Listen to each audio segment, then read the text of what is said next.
Alright guys, this is what happens when you live by the side of a national park in Thailand, or anywhere I guess, but especially here, up in the hills outside of Chiang Mai. This is a bird-eating spider, a small one, but big enough.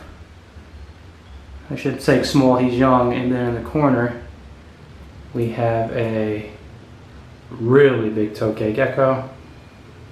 This one's coming at about 9 inches. No, I take that back. He's 10 and he's huge. What a beefy son of a gun.